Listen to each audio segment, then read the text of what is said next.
In diesem Video sind wir im kurdischen Teil der Türkei unterwegs. Durch die hohe Militärpräsenz, den schönen Begegnungen und der überwältigenden Gastfreundschaft, in welche wir einfach nur eintauchen, gibt es leider in diesem Teil unserer Reise weniger Bewegtbilder. Vorenthalten wollen wir euch diesen Abschnitt natürlich nicht. Was haben sie hier gemacht? Hat sie mitten am irgendwo, zack, Fahrradweg. Ich glaub's nicht. Ich glaube, wir sind die Ersten, die das Ding fahren heute. Guck mal die süßen Hundis. Oh. Na, ihr zwei. Ich fasse es nicht, Schatzi. An den See. Ich habe so das Gefühl, weil es hier so flach ist, haben die auf der ganzen Seeseite einen Radweg gebaut. Habe ich das Gefühl. Ist zwar, brauchen wir zwar nicht, weil eh nichts los ist. Ja, ich weiß. Ist egal. Ja, alles gut. Da vorne geht sogar, glaube ich, jemand. Ich glaube es nicht. Nee, also sehr geil hier. Also bin froh, dass ich dich überzeugen konnte, Schatzi. Ich habe dich überzeugt. Aha! Ich meine, diese schwarzen Poller hier bei Nacht, ne? Ja, Echt gefährlich mit Taschen und so. Sogar mitten auf dem Radweg gebaut. Ich meine, dass hier keine Autos oder keine Ahnung fahren, aber Mopeds fahren ja trotzdem durch. Naja, also. Ja, die wissen das, aber das sind solche Reflektoren dran. Super. Hier rechts ist auch ein See. Noch einer, also hier ist echt ein richtig grünes Tal. Krass. Ein richtig grünes Tal, ey. Und wenn wir Glück haben, gibt es noch einen Supermarkt, Schatzi. Dann decken wir uns ein. Am Abend noch schnell den ersten Supermarkt am Ort besucht. Dort werde ich auf Deutsch von Fikret angesprochen, welcher uns in sein wunderschön gelegenes Ferienhäuschen einlädt.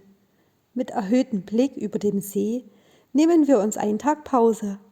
Die sehr interessierten, netten Nachbarn bringen uns gleich Essen und laden uns für den nächsten Tag noch zum Chai ein.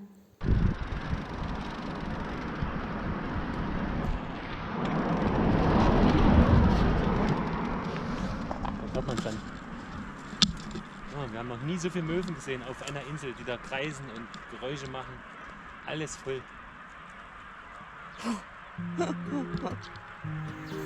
Wir fahren nun in den kurdischen Teil der Türkei und sind gespannt, was uns erwartet. Wir haben viel gehört in den Medien, aber die Realität sieht meist anders aus.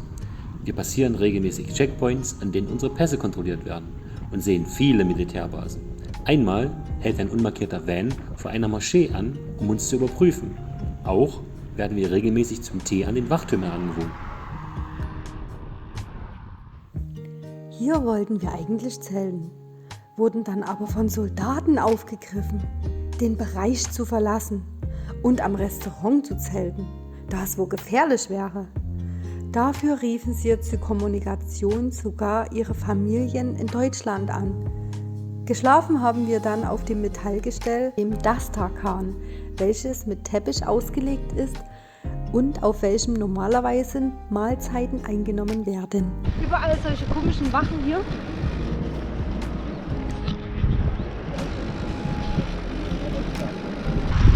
Ja, coole Landschaft hier, aber ganz schön dürr alles. Hier haben sie schon teilweise die erste Ernte von Getreide durch. Hier hinten ist ein riesen Stausee.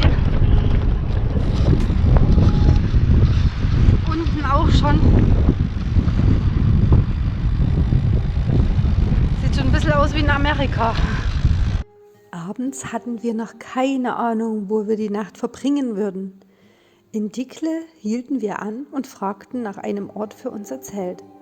Murat und Erkan zögerten nicht und organisierten uns ein schönes Plätzchen in der Stadt für unser Zelt und brachten uns auch gleich Frühstück und Abendbrot vorbei. Danke noch einmal dafür, eine tolle Gastfreundschaft. Dann ging es auch schon weiter Richtung Diyarbakir, wo wir mit unseren französischen Freunden verabredet waren. Hier sind wir kurz vor dem Ort und trafen auf Boran, welcher uns zur Familie einlud, welche er dort besuchte. Wir legten einen Pausentag ein und genossen eine Stadtführung in einem sehr schönen Lokal zum Tee trinken. Hier beim leckeren Frühstück nach welchem es einen besonderen und leckeren Pistazienkaffee gab. Die Altstadt war sehr beeindruckend, auch wenn ein großer Teil davon gerade privatisiert wird, für reiche Käufer. Unglaublich. Danach gab es eine Routenänderung nach Bingöl, da uns Boran unbedingt bei sich hosten wollte. Auf dem Weg dorthin kamen wir am Canyon Birklane Margaralari vorbei. Haben wir hier ein richtig schönes Tal gefunden, ein richtig schönes Canyon. Da gehen wir jetzt zu der Höhle.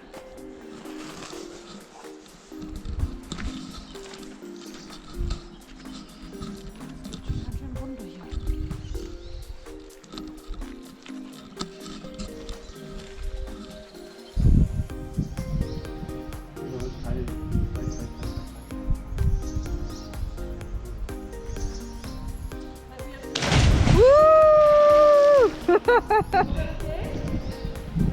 It's okay?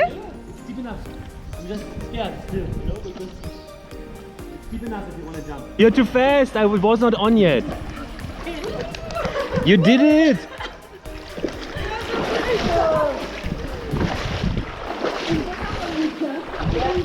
Yes. I hate it slowly. I really hate it slowly. Not good. Oh my god. And the Adrenaline. ow, ow. Ugh. Oh, my heart is beating so hard. Because of the jump, the water, everything. water. Ah, okay, okay. It's alright. Oh, that's so beautiful. There's fresh. Also. And the cave is so big.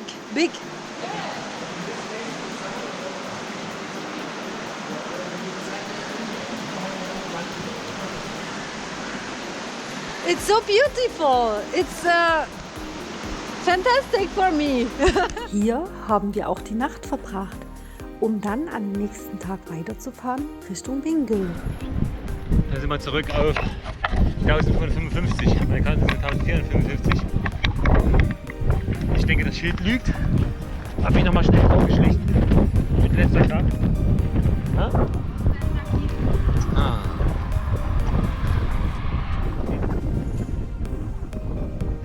Diana will get slower later. I'm pretty sure.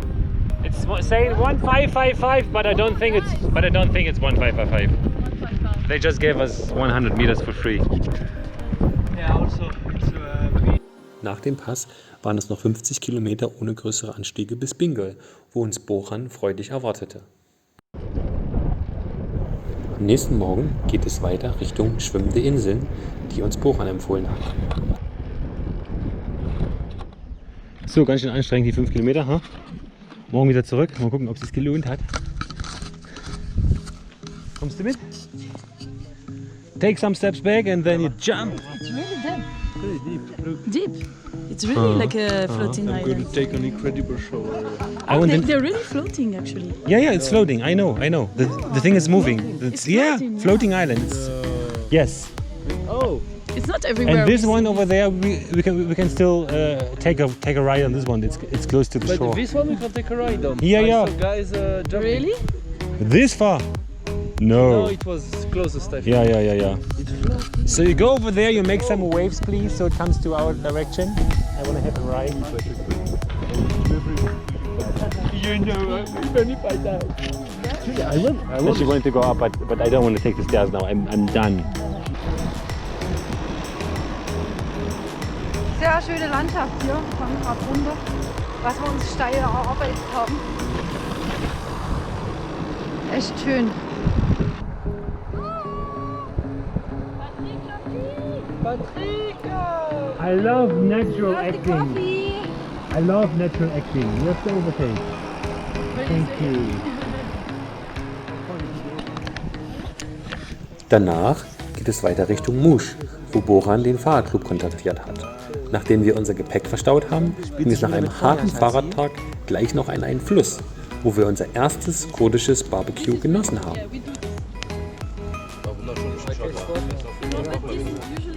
Wir haben zu wenig Käse gekauft. Er will das ausprobieren. Wer? Robbie. Ach so. So, Naked cycling.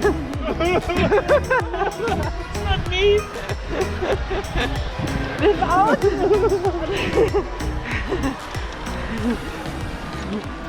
Wir wurden auch gleich weitergereicht an Rasul, welcher am Wansee in Tatwan wohnt.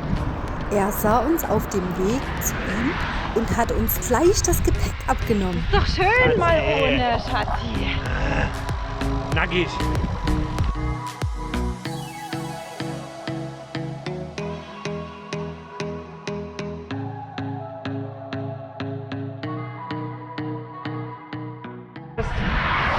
Am Wansee sehen das erste Mal da unten auf über 1700.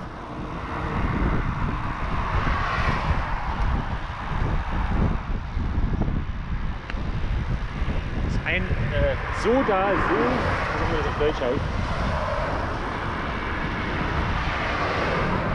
Wir werden mal herumfahren und dann Richtung Norden Georgien. Bis auf 30 Kilometer an Iran ran. Wir haben schon das Schild in Iran gesehen. Kommen wir aber leider noch nicht rein. Very nice. Ça va Arnaud, t'as l'air de...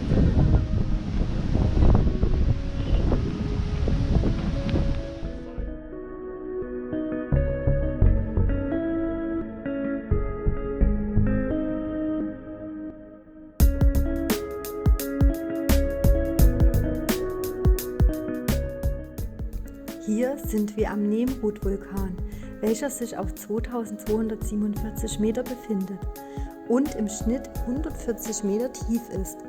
Da er von heißen Quellen gespeist wird, friert er nie zu. Der Krater ist der größte der Türkei und der viertgrößte Europas.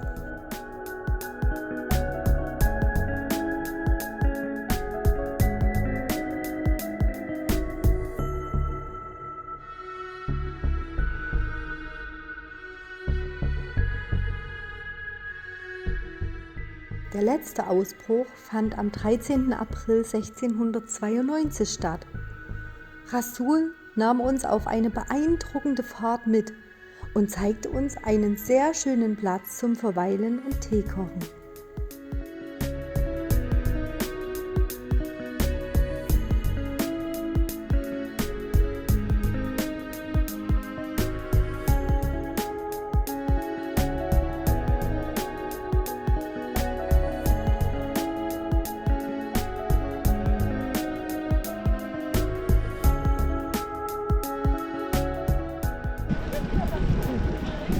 Da sind wir immer noch am Wansee. So ein Wahnsinn. Wir sind an der Küste gelügt. Guck doch mal. Hatten jetzt 2 Tage Rest. Rest? Rast, meine ich. Ja, danke nochmal. Echt schön. Und heute geht's weiter, schon über 40 Kilometer weg. Mal sehen, wo wir heute landen. Haben uns so einen kleinen See ausgeguckt. Hier in der Nähe von den 4000er Vulkan, da oben sieht man es. Genau. Das Wetter ist wieder bombenmäßig. Sicht auf die Berge. Alles da. Und wir werden heute vielleicht auch noch stehen. Hoffentlich.